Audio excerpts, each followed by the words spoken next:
LS, The Lola Show. The progressive development of a nation is virtually dependent on men of vision and mission.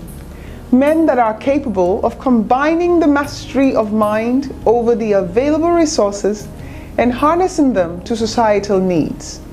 Our guest started his life in Oye Ekiti.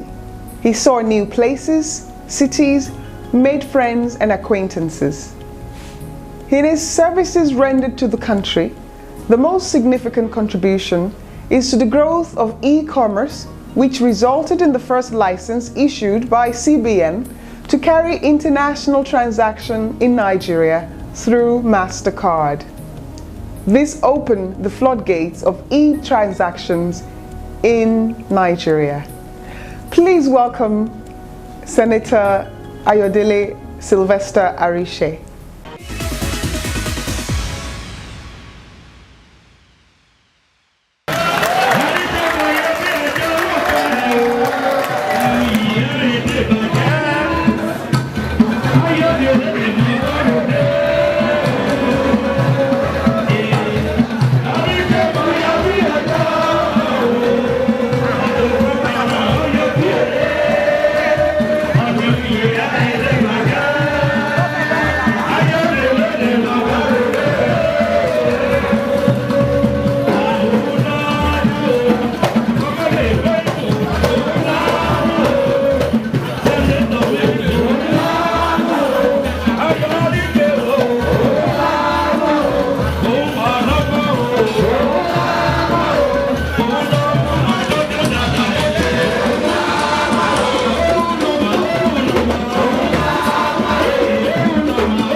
Welcome to the show. Thank you very much. Thank you so much for inviting us to your wonderful home. You're most welcome. The ambiance here is fantastic. Thank you very much. We can hear the chuckle of the birds, the beautiful weather. Thank you. That's the beauty of the countryside. I was almost fooled to think this was the hottest place in the part of Nigeria. Well, of course, the name of the town is Oye Ekiti. Oye Ekiti. So we take that from the weather. Okay. Very lovely, cool weather, almost all year round. Around this time that we're getting to the end of the year, start getting cold. Cooler. Okay. Cold. And night, you would think like in Europe. My goodness. It's unbelievable. Almost the cold you require a cardigan also. It's almost as if the government is cheating us out of this information. Oh, well, it's nothing to do with the government, but we're getting closer to the northern part of the country. I see. Yeah, this is the North Senatorial District. And yes, particularly noted for this very lovely, beautiful weather. Okay. Almost all year round. You're probably wondering why we've contacted to interview with you. It's because we heard so much about you. And you became a senator here. Yes. And then you're no longer a senator. Not anymore. Okay. At least for now. But the citizen, especially the Oba, was so moved to have bestowed upon you a certificate of worthiness as a citizen of Ekiti State, especially your state. How do you feel? Oye Ekiti. Oye Ekiti. How do you feel about this? Well, of course, it's great to be honored by one's people. It's a show of appreciation if your people decide to honor you. I think it's a welcome development. I think it's a sign that they're not expecting you to retire. Oh, certainly not. And I know you're not planning on retiring. It depends. It's a question of one must make himself useful. Yeah. At every instance, one finds himself in life. I was a senator for 4 years. Now I'm back in my business. And if the opportunity avails itself, I will still look in the direction of politics because it afforded me an opportunity to be part of the change that we're witnessing in our country, to be part of history that we're writing for our nation. And as such, I think it's a temporary holiday to be able to focus more on my business and get it back to the position I was in the corporate world prior to leaving for the Senate. So now that you're no longer a senator, how do you spend your leisure time? Very little time for leisure because I'm actually rebuilding my companies. Okay. And at every opportunity, I play golf. I have had this passion for golf. I was introduced to serious golfing by the Senate president. Is this the rich man's game, or is it just because you just have a passion for it? It's not so much about how wealthy you are. It's a question of the interest that you developed. You could play golf. You must have some level of income because yes, you must acquire your golf kits. You must be a member of the golf club. Yes, a golf club. And each time you go, you must hire a caddy. You know, that will follow you around, and the caddy must be paid. So obviously, you need to have some income. You need to have some income. You don't necessarily have to be excessively wealthy, but it's something that at least requires that you should be in a position to spend some decent amount of money. What do you do now that you're not a senator? I came up with a course design for the federal government to be able to resolve some of the employment problems facing the country. And this kiosk is to be equipped with point of sale terminal whereby most of our young people roaming the streets will have an opportunity of developing themselves, those who are serious-minded, to become entrepreneurs. So the burden will no longer be on the government, but the government will have to come up with the seed capital to set up this little kiosk where employees, self-employees, will begin to market products, sell services to the public, make money on the commission. And of course, most of the products on the POS terminal would include the GSM recharge cards. I have a question to ask you actually, and that will be after we come back. So stay with us. You want to hear this? Yeah, I'm all ears. They say that you're someone to contend with in politics and that you could be the possible Adedibu of Ekiti. I believe that. They deliberately created a monster out of the name Ayo Arishe.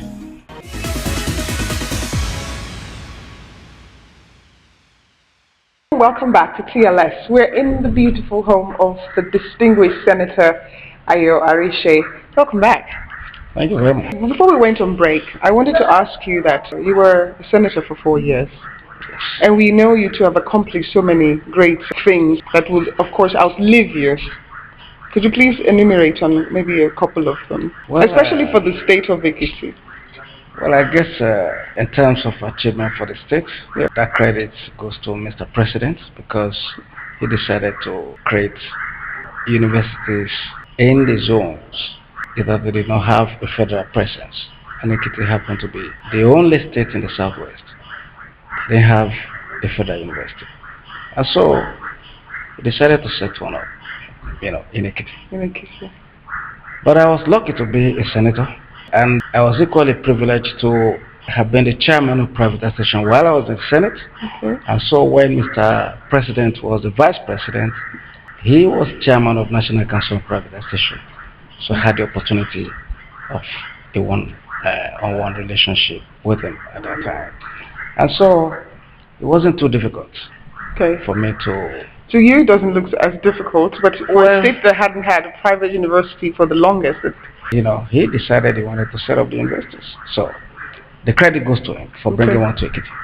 It was not too difficult for me to appeal to Mr. President who was kind enough to grant the establishment of the Federal University. But it's well known that you carry such a heavy weight in politics when PDP is concerned.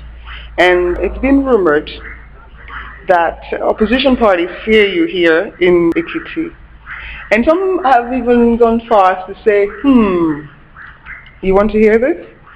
Yeah, I'm all ears. They say that you're someone to contend with in politics and that you could be the possible Adedibu of Ekiti.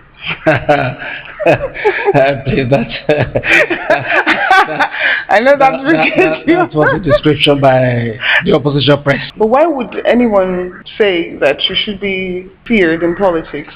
Well, they deliberately created a monster out of the name Ayo Arishe. They never visited my home.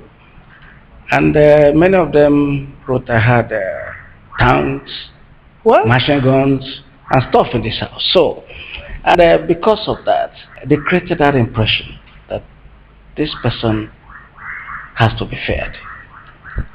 And of course, somehow. In other words, they thought you were perpetrating violence in politics? Or they actually tried to create that impression in the mind of the public. So we're just part of the reason why I'm in court with a punch. I've sued them for 5 billion naira. I intend to pursue it to the Supreme Court if need be. Besides that, the people they said were arrested in my home at the time they wrote about all this, they said they found charms on them. By my gate there. So I don't know how I should be the person searching the bodies of somebody who hides a charm in his body. No guns, no cutlasses, because specifically those who are weapons of violence. And everybody in this town knows that I left instruction that nobody should enter my house with a gun or a cutlass. So I was that strict, and nobody did. So when that issue came up, I just looked at them. I would never have thought beyond the fact that they were just playing politics until they made. Yeah, there was this advert in May, a write-up in the Punch that those who should not be made ministers, and they started making reference that my wife fought with some people, and they put a picture of somebody. They put a picture of a lady there. It's not my wife, so we're in court to prove that. So that's unbelievable. Because of the picture painted by Punch and the Nation newspaper. So, but I've since outgrown that. My people understand who I am, and people who follow me, they know who I am. What then happened, one would say, with this last election? How come you lost? You would imagine that having brought the Federal University to Ekiti local government, there is no way that I would have been compensated by a loss if a free and fair election took place. So, do you think people vote their conscience here, or is just individual they want to be in government? People ordinarily will go to the polls to vote their conscience. But the game is played very differently. When you have people so desperate that they have to purchase votes on the line, then you can no longer trust, because there's so much poverty in the land. Amen. And so that's the new trick in politics. We will overcome it. I'm going to ask you questions about the state of affairs as it is now, just as soon as we come back. I don't think that any president will be comfortable with the level of security. Well, you know, we have to advertise this kind of messaging. It's very difficult for us because people are not coming out to tell on a potentially dangerous person.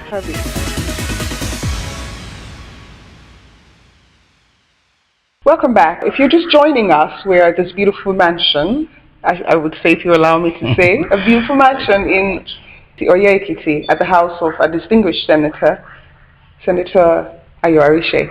How protected just a normal person?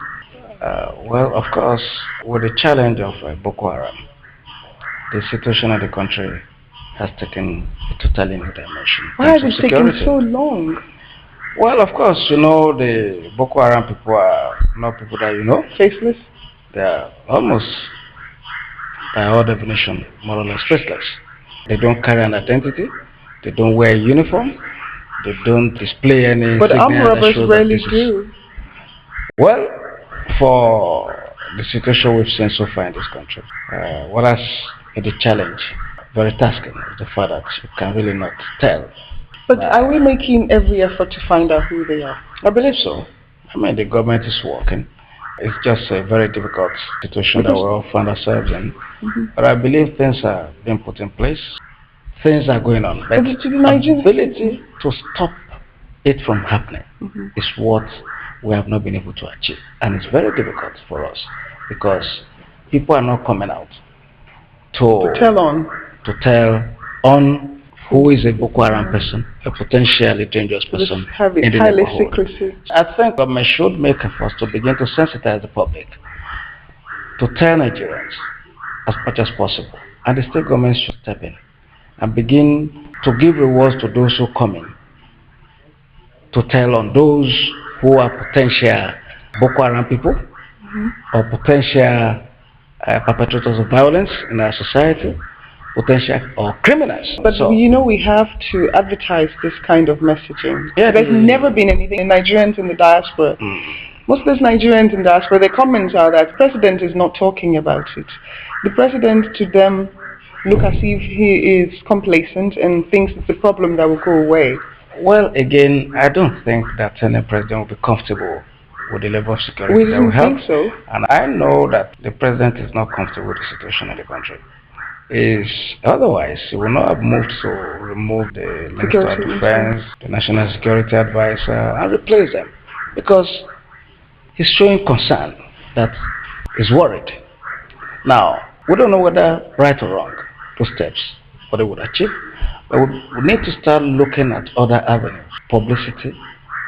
We need that. People coming out to tell who these guys are, or any suspicious person in their neighborhood. They should talk to the landlords before you rent a house to somebody.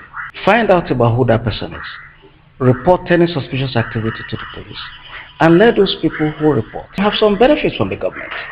Because we are spending so much money on security, and the more we continue to have this insecure way of life, we will not be able to grow. No. Foreigners will be so scared. Even those of us who are Nigerians, we don't want to die. We want to work diligently, enjoy the fruit of our labor, and live for as long as possible. So this must be communicated to the people. There must be a means of communicating the fact to the people. But when you don't see such moves, one tends to believe that, well, again, maybe don't ask, don't say anything. This is going on air, so the government can seize the initiative and begin to ensure that people are encouraged to come and tell on these people. Before you allow anybody to be your tenant, you must know what the person does for you. Right. If this person is a criminal, why would you harbor a criminal? And if you tell, they will soon get to know that there is no hiding place. And when there is no hiding place, they will find something else to do. But that is combining that with a lot of initiative to employ the youngsters in the society. These are immediate solutions. And I believe in this government that by 2014, we'll have no problem of electricity in this country again. It's getting that way, doesn't it? I believe by producing something. Those generating power will make money. Those involved in transmission will make money. Those involved in distribution will make money. So invariably, there will be power. Everyone is going to be steady and constant. Out of all your friends who have spoken today, well, you were not present, I have one more surprise for you. Can you handle this surprise? Of course. Let me give you a clue. You want a clue? You lived with this young lady for years after your high school, so when you're in Polytechnic. Yes. And let me bring her in for you. I think that can only be one person, so. Okay, let me bring her in.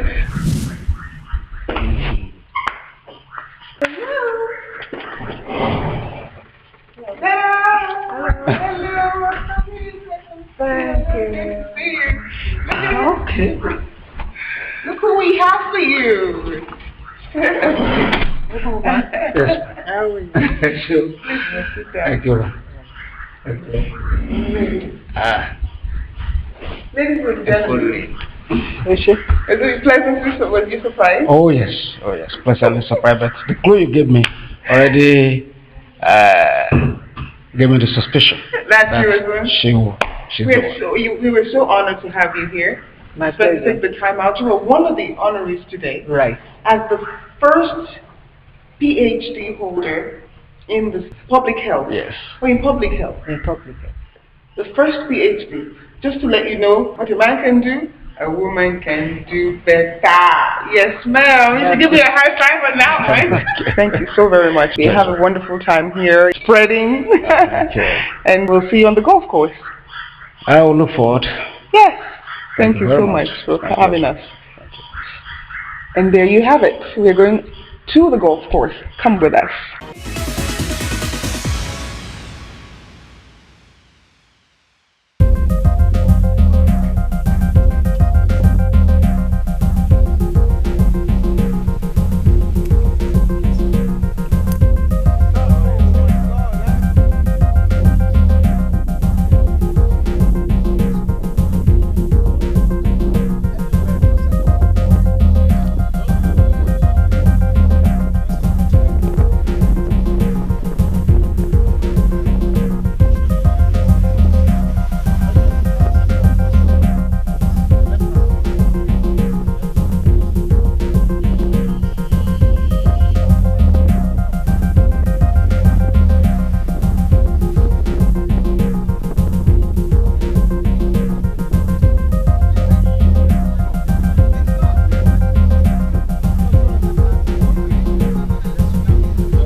I hope you've enjoyed the interview we had with the Senator Ayo Arishe, and we would like to leave you with this conclusion that while men of vision and mission are often misunderstood and hardly rewarded, these men find compensation in being exceptionally privileged to serve their country. Join us on another exhilarating and exclusive top story on TLS. Thank you for watching, and we hope to see you again. Udabo.